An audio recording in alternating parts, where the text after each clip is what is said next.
Hi everyone, we are back to voice our opinions and listen to yours. I'm Charlotte. And I'm Anton. And we are the student voice at Hull College. We are joined again by Alice. Hi everyone. Thank you for having me again on the podcast. And today's topics will be our exams, what we want from the course, future aspects, and what we want to do in our future. So, Alice, your exams? We're going back in time a bit. Back in time. So for me, I didn't actually have exams during my fine art degree or my masters, or even on my PGCE. Lucky you. But it was coursework based, so we were sort of continuously working all the way through, which I think is obviously it's just another way of how some courses run. So, some run through exams, others it's like a series of like portfolio building. So we had like artwork to make and like reflecting on it, and essays, I guess essays in some ways, and dissertation. That's probably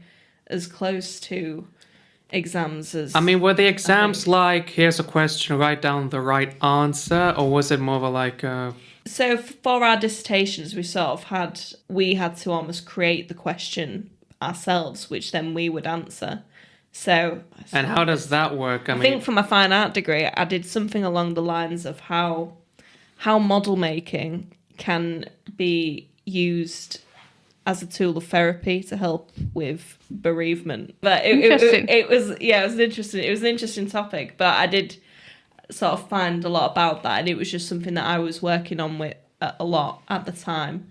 And I found that like the repetition of model making and creating, if say you're making a brick wall, you spend. You're making hundreds of little bricks. The detail. Yeah. But by doing that, you're not thinking in a way. You're sort of just focusing on that. I don't know. It's a few years ago I wrote this, but yeah, there was... No, I can actually relate to that. I mean, I remember when I used to be like a kid, like I was a huge Lego fan. And again, I can't relate to the feeling when you've got all of this material in your hand. I mean, you're not essentially thinking, you're just... instinctively just building and building. I mean, it kind of depends on like the person itself. I mean, if you're really creative, like maybe you don't even need to think. You just have to see what's in front of you and just using what's in front of you, using the cards that you've been dealt with. You just build what you want. But no, I mean, obviously I had experience with exams back when I did my A-levels and obviously GCSEs, and that was... Well, we got through them. I think we can all say that you sit it and then you leave. Like some were better than others. But just again the fact itself, GCSEs, A-levels, exams. I mean, for a lot of people, especially those who literally survived through these processes. I mean, even for someone like me who also did like equivalent high-level exams, like. That just gives me shocks, really, and just flashbacks in general. Yeah. All those nights studying for an exam that you're not even confident about. I mean, even if you do like regularly every night, you revise everything, you think you understand, you know you understand, but when you come into that environment, that exam, whatever it is, you just go, like, where am I? What is this? And then and the worst part is that you start to doubt. Like a nightmare, isn't it? Yeah, it's like and the worst part is that, and I'm sure you can relate to this too, Charlotte. It's just when you have a question, you know the answer, but then you start to doubt. Is it that? Second guess. Is it A or is it B? Maybe it is B, but what if it's actually C? And that's the worst part, really, is that when you have the answers in your head, but you're not sure about them. And I think it's just, in generally, just the fear of just knowing. Yeah, not knowing and just putting down the wrong answer instead of... It's exam anxiety, isn't it? It's like most people have that. Yeah, I was going to say, I think most people will get that. Yeah, especially if it's some kind of exam where, like, I don't know, like 75% of all of your grades come from, then, yeah, I mean, the pressure is high, the risks are high, so, yeah. Yeah.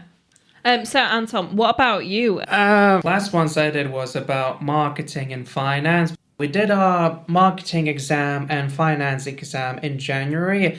Our marketing was the first exam, which personally I felt more comfortable with it because our teacher, who is not here but is a great teacher, prepared. We miss you. We miss you, Adam. So, anyways, yeah, the marketing part for me was personally easier in terms of like how I felt, what was my mental state and emotional state, because marketing was a topic that was really interesting for me, and I did with great passion like revise it, what I need to do, what I need to remember, and all that stuff. But when it came to like the finance bit, I mean, to be honest, I didn't have high hopes for it. I mean, the way we were is just, there are many things to improve upon. And when I did get my results, just like everyone else, I mean, on one side I was kind of shocked and not shocked at the same time, because when I got my results for my finance, I mean, okay, I mean, thank God that I at least got that, at least. But when the marketing came, I mean, I was disappointed, to be honest, because that one I really tried really hard on, but instead I just go like lower than I expected, just to put it in simple words. What about you, Charlotte? I mean, tell us about your experience. He says very Yeah, through gritted teeth, I think there. But I think Charlotte's had quite a positive experience with it. I mean, don't get I did, I mean, don't get this wrong. It's just I'm glad that you got what you wanted, but it's just, what did they want from us? What did they expect from us? That's what I'm. I don't think he did anything wrong, Anton. I think, as our tutor has mentioned, it was the hardest year for business exams in a while, and I think a lot of people are feeling the exact same. You know what? I think you actually have a point there, but it's just again like, it was literally like our first assignments we essentially had to do. I mean, fine, it wasn't an exam format, but it's just still like a couple months into the course, and already boom, we're getting these exams. I mean, I think our teacher did say that we are going to be resitting it. Yeah, I think that's why we get the option to resit. You know, we do the exams, and then if you're happy with your results, you're happy, but. Yeah, but just like Adam said, it looks like everyone's going to be resitting it, which I'm actually okay with it. I mean, I'll most likely just be spending just the majority of my time on the marketing one. What did you find hard with the? Because obviously I've not. The marketing was easier for me to understand. It was the finance part that was really difficult because, well. Look, although I'm pretty good with maths, I have experience doing like algebra, like advanced algebra and stuff like that. Well, but it's just with the finance bit, it's just all the numbers and all the terminology they have to use, all the formulas that kind of look alike, but they're used in like very specific situations. But it's just, again, financing for me, not my tea, not my coffee. It's just not my thing. But marketing is way more better for me, because as I discovered when I did my work experience at Sewell's Group, when I was put into the marketing department there, I had the fantastic opportunity of like using my knowledge in marketing, like what do we do, what do you say, what do you focus on. A lot the ladies there, I mean, they did actually enjoy it, like, yeah, that's actually a pretty good idea there. Yeah, there was mostly just women there, so... Yeah, you're not just saying... Yeah, I'm not just saying that, like... It was just the ladies. Yeah, everyone in the department were women, and again, like, the one I was working with... Okay, that's fair. But maybe lead with that. Yeah, but it's just the point is, I had a good understanding of marketing techniques. I got to use it, and I actually had some positive feedback from it, like... yes, that works. Maybe you can do something like that. And also, at the same time, I got some useful insight into the actual world of marketing from people who market the companies, their products, and so on. So that was very, very useful. And again, just marketing in general, that's more comfortable for me. And if I have to, I mean, I am going to be resitting it, but if I have to resit it, fine. I'll try even harder than I did last time, and I will get what I want. Okay, moving on with our next topic, what we want from the course itself. Like, what's the target? What do we aim to achieve? How about you, Charlotte? Didn't you say you have, like, university aspirations? I do, yeah. So Yes, she does. I'm hoping to get the grades I want on this course, pass this course, and then hopefully move on to university. Is there any specific one, like? No, I think Hull Uni is my top choice at the moment. I I mean, it is the but- closest university. Yeah, It's the also a very closest. good university as well, isn't it? Been looking at the course. I've actually been talking to some of the students who are there at the minute on the courses I'm interested in, and just getting information. I mean, is it the about same Yeah. course as the one Yeah. we're doing, like marketing, business, yada yada yada, or is it He some, said it. He said it again. or is it just a similar course you want to do at whole uni that sort of connects with business? I have been looking at the business management with entrepreneurship. I've been looking at that a lot. I do have aspirations to open a business at one point, but I know it's, Is there any it's specific? quite high I mean, expectations. do you already have like some sort of idea what kind of business you want? Yeah, to I was open gonna up? say, do you I have- do, yeah. Oh, tell us. No, Tell us, please. that would be my secret. No, I can tell you, it's not what you would expect. Oh, wow. No, but I have been looking at the business courses at Hull Uni. I've also been looking at other courses that will fit into the business idea I've got. Yeah. Okay. All right. Not really too much, Interesting. yeah. Yeah. Well, watch this space, everyone. Watch this space. And what about you, Alice? Any specific plans, or is it just waiting for the right doors to open? Oh yes, that's a nice way to put it. Yeah, well, so obviously before I started my PGCE, I had a year out of education where I was just running yada yada noise and Yada yada yada. yada yada yada, and I was working with the college, putting on projects and working with students, and I was sort of freelancing, I guess, through yada yada, and during that time, a few people sort of suggested it, and they said, you should go on and do a teaching degree. And I was like, ooh, I don't know, I'm scared. But as soon as it started, I've loved every second of it, and so yeah, I think teaching is definitely something that I'm considering. And I would love to work at the college. Jump. Yeah, Jump I would jump out. Yeah, 2 feet, straight in. But yeah, so I'm sort of just full time working on my placement right now. Yeah. From my position, I mean, the way I see my future is still a bit cloudy. I'm not still like 100% sure what to do. Because if in the past, this is like before my work experience and stuff, I was looking towards like university, because I mean, that's kind of like the logical step from college. I mean, you finish your college course, then you go to uni, and then you just see what happens. But now I'm actually more considering that, should I go to university? I mean, I'm still looking at that direction, but I'm also thinking about doing an apprenticeship or just getting some kind of part-time job and just slowly but surely building up from there. I mean, it's kind of interesting, really, when you start thinking about your future, where you see yourself in the world. How do you see yourself? It's quite scary, isn't it, really? I mean, like, when you start thinking, there's just this, like, whole world of possibilities and, like, this whole future that you almost can't see yet, but it's there. And But also, I mean, when you talk about, like, opportunities, like, I don't want to sound, like, too, like, pessimistic or even philosophical, but it's just like, I'm gonna go off topic a little bit, but I'll explain why. I mean, have you heard of like ChatGPT and just the latest advancements in AI technology? Yeah. Yeah, so the point is that... It's weird, isn't it? No, but it's just, I mean, it's kind of almost like interesting and frightening at the same time, like how far AI technology has gone from facial recognition, the ability to take a sample of someone's voice and just use it like for any speech or whatever, like tons of advancements. And again, as technology goes, I mean, the more advancements there are, like the quicker the acceleration of the technology is going to be. So why do I bring this up is that I remember when I was doing one of my previous assignments, I had this little paragraph talking about industrialization in the United Kingdom. And it was, and like 100 years ago, so this would be like, I don't know, like 1923, maybe a few more decades behind that.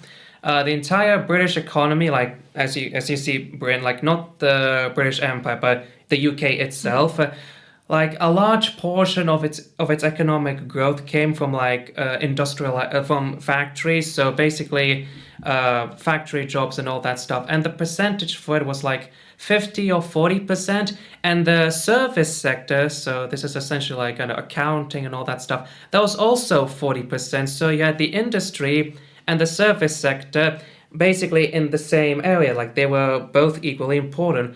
But as the years progress due to automation, where you replace the workers at the factories and you just put machines in there, closing down factories here in the UK and shipping them off overseas. And now the service sector has a way bigger impact on our national economy. It's like, I don't know, like 80% and all that, something like that. Wow. And the point is that what if AI starts to, just like with these take over? Yeah, like essentially take over because again, no one was expecting that machinery would play such a huge, vital part of the industrial sector. Where before you needed people to like hammer in the parts and all that stuff. Now you got machines doing that. And I've been wondering, what if AI will reach such a point that you don't need an actual human to do, like, for example, a business's accounting, papers and all that stuff, when you can instead just use some kind of artificial intelligence to do that for you. And basically, with that in mind, I have been thinking like, okay, what if I choose a profession, like, I don't know, in some marketing department, we have to think of an idea how to market something. What if that will be potentially replaced with some kind of artificial intelligence? Okay. Yes. So you're worried about like this future and like stability of. Yeah, it's not that I'm worried. Job roles. Yeah, it's not that. Forward. Yeah, exactly. It's not that I'm worried about getting a job. What I'm more worried about is there being a job for me. Yeah, is that job going to be available? Yeah, is it even going to exist? Yeah. That's a really interesting topic. Who knows, really? You'd like to think that obviously people will always prefer people.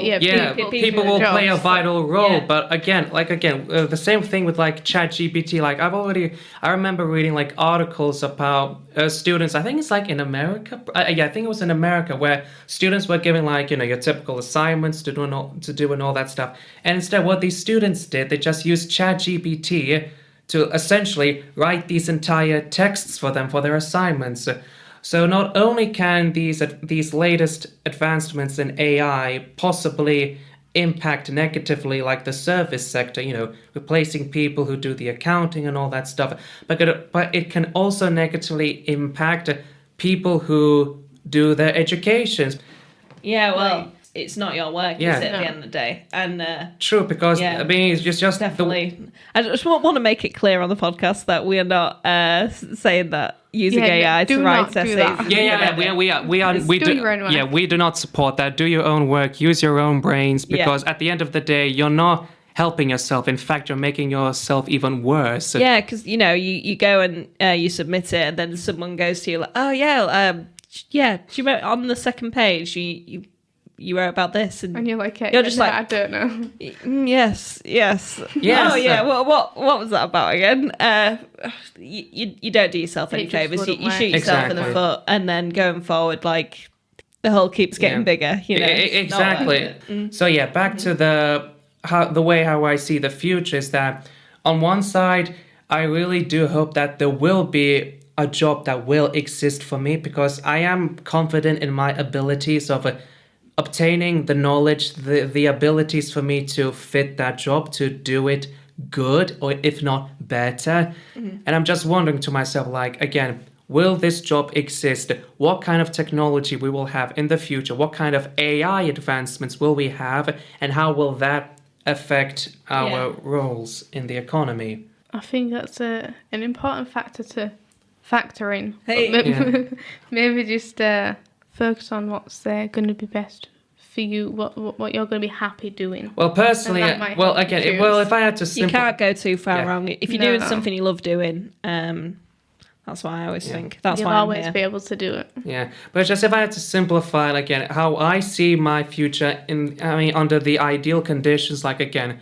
finishing uni, or maybe taking up an apprenticeship, or just finding a part-time job where I can just, again, slowly build my career and just leave it at that, just continue doing that part-time job as a full-time job. And again, just getting myself in a position at some company where I can work in the marketing department, because the fun thing about marketing is that you constantly have to use your creative side. Yeah. You constantly have to think of new ways of expressing the same message but differently, and at the same time you can also view it as some sort of like a puzzle in a way. Now, like, again, do the same thing but differently. So yeah, that's my take on just the world itself and where I see myself. A bit dystopian, but hey, we'll see what happens. We will see. Yeah, we'll see. You never know in like 10, 20, 30 podcast time, like something, some major change might have happened. Skynet goes Cars online. could be flying. That's what I'm waiting for. Flying cars. I don't know. I know like all films like Back to the Future. I remember I don't know which film it was, but there was like this little clip where they arrived, using the time machine, they went into the future and the doctor said, look, yeah, Marty, this is the year 2015. And you got like flying hoverboards and all that stuff.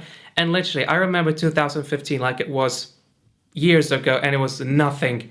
I remember it like it was 8 years ago. Yeah. Literally, and Just again, like it was 8 years ago. Like again, it's kind of interesting how people see the world in like decades into the future. Yes, sometimes they could be right, but on most occasions they're wrong because again, we're humans. I don't think we have the ability to accurately predict the future. Even people like Nostradamus, he has made many predictions, but from what I've heard, they're so vague and they can be easily interpreted into like anything you see happening. It's like horoscopes. Yeah, exactly. I might check mine every now and then. Like, but it's more like if I've had a really good day or something's happened, then I check it and then it says like, oh, something good's gonna happen. I'm like, yeah, it did. It's more like I look back. I don't like look at it in the morning and think today's my day. You make it your day. I look after I've had the day and then see if I'm like, oh yeah, that something like that did happen. I don't know. Anyway, obviously we've talked about our futures. I think we've both mentioned uni, haven't we? Yeah.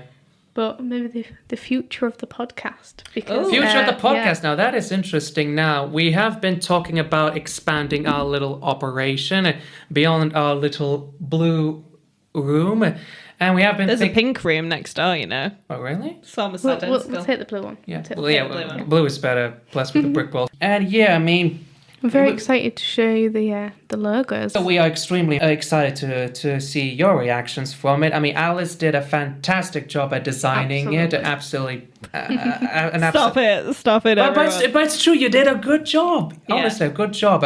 And obviously, we've also been thinking about like when we post the videos themselves on the YouTube account. Like, obviously, we're not gonna be recording the entire podcast on a video. We'll just have a background image essentially. But yeah, we have been thinking about the future of the podcast, haven't we? And that together, we've created a Gmail account. We're going to make a YouTube account.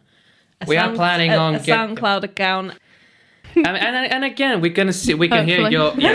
We can hear your. We can see your responses, and we have been also thinking about doing like little polls on social media, like what topics do you want us to talk about.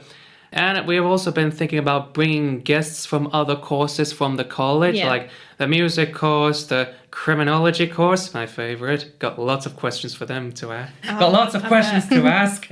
Yeah, it would be so good to start getting more guests on. And I think it'll be great to hear like different perspectives from the college, what their experiences are and how they're finding their courses, the people who they get on with.